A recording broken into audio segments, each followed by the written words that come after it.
बाबा जी और हुजूर जी की प्यारी साध संगत जी, राधा स्वामी जी संगत जी, हमारी आप सबसे एक विनती है कि इस सत्संग को अंत तक पूरा सुने जी और कमेंट में अपने शहर का नाम भी जरूर लिखें जी, जिससे हम जान सके कि बाबा जी का सत्संग कहां-कहां से सुना जा रहा है।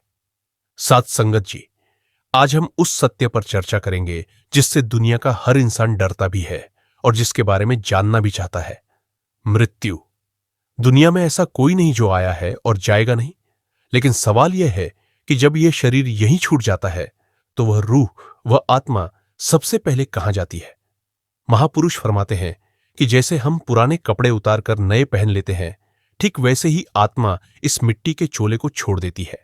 लेकिन इस छोड़ डरने और नए सफर के बीच का जो समय है, वही सबसे महत्वपूर्ण है। जब इंसान का अंतिम समय आता है तो सबसे पहले उसकी सुर्त, चेतना सिमटने लगती है। हमारे संतों ने बताया है कि शरीर के 9 द्वारों से प्राण निकलकर 10वें द्वार की ओर बराते हैं। उस समय आत्मा को ऐसा महसूस होता है जैसे हजारों बिच्छुओं ने एक साथ डंक मार दिया हो। जैसे ही प्राण निकलते हैं, आत्मा शरीर के ऊपर ही खड़ी होकर अपने ही मृत शरीर को देखती है। उसे यकीन नहीं होता कि वह अब इस शरीर का हिस्सा नहीं है। वह अपने परिजनों को रोते हुए देखती है, उन्हें चुप कराने की कोशिश करती है, उन्हें छूना चाहती है, लेकिन उसके पास अब स्थूल शरीर नहीं होता। वह चिल्लाती है, पर उसकी आवाज किसी को सुनाई नहीं देती। यहां आत्मा को पहली बार अपनी ममता और मोह का एहसास होता है कि जिस परिवार और धन दौलत के लिए उसने पूरी जिंदगी लगा दी, वे अब उसे एक पल भी घर में रखने को तैयार नहीं है और राम नाम सत्य है कहकर श्मशान ले जाने की तैयारी कर रहे हैं। शास्त्रों और गरुड़ पुराण के अनुसार मृत्यु के तुरंत बाद 2 यमदूत आत्मा को लेने आते हैं।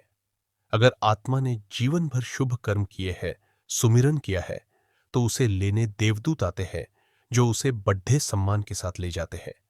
लेकिन अगर जीवन केवल विकारों और पापों में बीता है तो यमदूत उसे पाश में बांध कर ले जाते हैं। यहां आत्मा का सूक्ष्म शरीर, एस्ट्रल बॉडी, यात्रा शुरू करता है। कहते हैं कि यमलोक के रास्ते में वैतरणी नदी पड्डेडी छती है, जो असल में हमारे ही कर्मों का प्रतिबिंब है। जिसने दान, पुण्य और सेवा की है, उसके लिए यह रास्ता आसान हो जाता है, लेकिन जो केवल स्वार्थ में जिया, उसके लिए यह मार्ग अत्यंत कष्टकारी होता है। आत्मा को उस समय अपने हर एक पल का हिसाब याद आता है जो उसने व्यर्थ गंवा दिया। आत्मा जब यमराज की सभा में पहुंचती है तो वहां चित्रगुप्त उसके कर्मों का बही खाता खोलते हैं।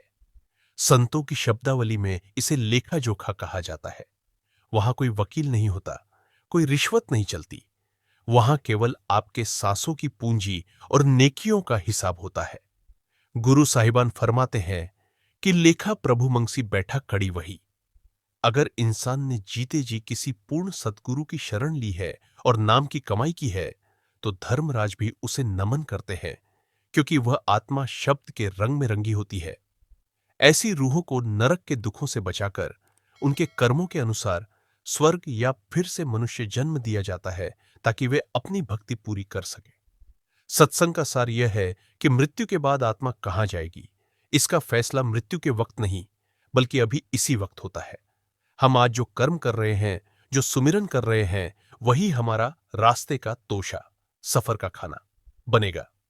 मौत अंत नहीं है, बल्कि एक पडीडी ढाव है। अगर हम चाहते हैं कि हमारी आत्मा को भटकना न पड़े, तो हमें जीते जी मरना सीखना होगा, यानी अपनी अहंकार और वासनाओं को खत्म करके प्रभु की भक्ति में लीन होना होगा। जो इंसान हर समय मालिक को याद रखता है, मौत उसके लिए डरावनी नहीं, बल्कि एक मिलन का उत्सव बन जाती है। वह आत्मा सीधे सचखंड की ओर प्रस्थान करती है, जहां न जन्म है और न मृत्यु। साध संगत जी, जब आत्मा धर्मराज के दरबार में खड़ी होती है, तो वहां का माहौल बद्दा ही गंभीर होता है। वहां किसी के पद, प्रतिष्ठा या बैंक बैलेंस की कोई कीमत नहीं होती। वहां केवल एक ही तराजू है, नेकियां और बदी।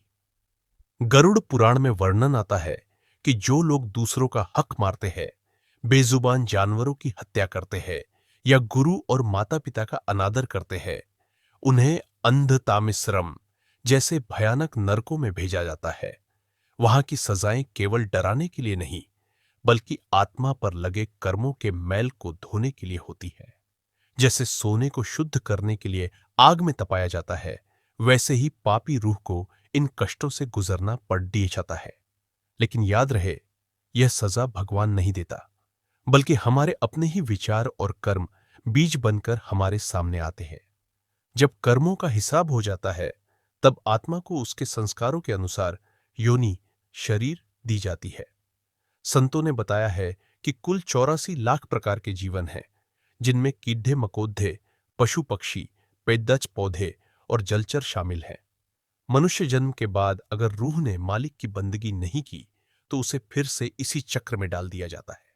सोचिए, एक ऐसी योनि जहां आप बोल नहीं सकते, अपनी तकलीफ बता नहीं सकते, कभी कुत्ता बनकर गलियों में भटकना, तो कभी बैल बनकर बोझ ढोना। महापुरुष फरमाते हैं, लख 84 भरमते, जन्म जन्म दुख पाए। यह एक ऐसी जेल है जिसकी दीवारें अदृश्य है, लेकिन बेदिया बहुत मजबूत है। आत्मा हर जन्म में रोती है, चिल्लाती है और उस मालिक को पुकारती है, लेकिन जब तक मनुष्य जन्म नहीं मिलता, उसकी पुकार पूरी नहीं होती। इन लाखों योनियों में भटकने के बाद मालिक की मौज से रूह को फिर से मानुष देह, इंसान का शरीर मिलता है। इसे मोक्ष का द्वार कहा गया है। यह वह कीमती समय है जब आत्मा अपने पुराने सारे हिसाब किताब चुकता कर सकती है। सत्संग में हमें यही समझाया जाता है कि यह शरीर केवल खाने पीने और परिवार पालने के लिए नहीं मिला, बल्कि उस नाम की कमाई के लिए मिला है जो मौत के बाद हमारे साथ चलेगा। अगर इस बार भी हम चूक गए, तो फिर पता नहीं कितने युगों तक अंधेरी कोठरियों, योनियों में गिरना पड़ रहेगा। जो लोग सत्संग से जुड़े हैं, वे जानते हैं कि यह अवसर बार बार नहीं मिलता। ये एक लॉटरी की तरह है जो लाखों सालों में एक बार लगती है। अब सवाल उठता है कि इस भयानक चक्र से बचा कैसे जाए। संतों ने बद्दा सरल रास्ता बताया है। नामदान और सुमिरन। जैसे समंदर पार करने के लिए जहाज की जरूरत होती है, वैसे ही भवसागर पार करने के लिए सतगुरु और उनके दिए हुए शब्द की जरूरत होती है। जब कोई रूह गुरु की शरण में चली जाती है, तो उसके कर्मों का हिसाब धर्मराज नहीं, बल्कि खुद गुरु करते हैं। वे रूह के भारी कर्मों को अपनी मेहर से काट देते हैं और उसे नाम की डोरी से बांधकर सचखंड ले जाते हैं। मृत्यु के समय गुरु खुद रूह को लेने आते हैं और यमदूत दूर से ही प्रणाम करके रास्ता छोड़ डाल देते हैं। गुरु की ओट लेने वाली आत्मा को न नरक का डर होता है और न 84 का भय। सात संगत जी, विचार करने वाली बात यह है कि हमारा असली घर यह दुनिया नहीं है। हम यहां मुसाफिर हैं। हमारा असली घर सचखंड या अनाम देश है, जहां से हम बिछद दाकर यहां आए थे। जैसे शाम होने पर परिंदे अपने घोंसलों की ओर लौटते हैं, वैसे ही उम्र की शाम होने से पहले हमें अपनी रूह को सिमरन के जरिए समेटना चाहिए। मौत से डरो मत, बल्कि तैयारी ऐसी करो कि जब वह आए तो आप हंसते हुए इस पुराने चोले को छोड़ डाच सके। साहिब, बंदगी सतनाम अपनी सुरत को आज से ही नाम में जोड़ दे, ताकि अंत समय में हमें वह प्रकाश दिखे जो हमें सीधा परमात्मा के चरणों में ले जाए।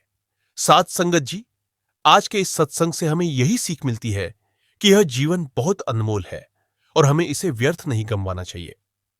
मौत एक कड़ी डीडीचवा सच है, लेकिन जो इंसान नाम की कमाई करता है, उसके लिए यह सच भी मीठा हो जाता है।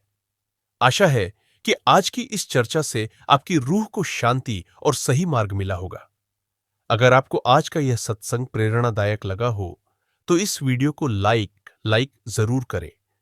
इसे अपने मित्रों और परिवार के साथ शेयर करें, ताकि यह अनमोल ज्ञान औरों तक भी पहुंच सके और किसी भटकती हुई रूह को सही रास्ता मिल सके।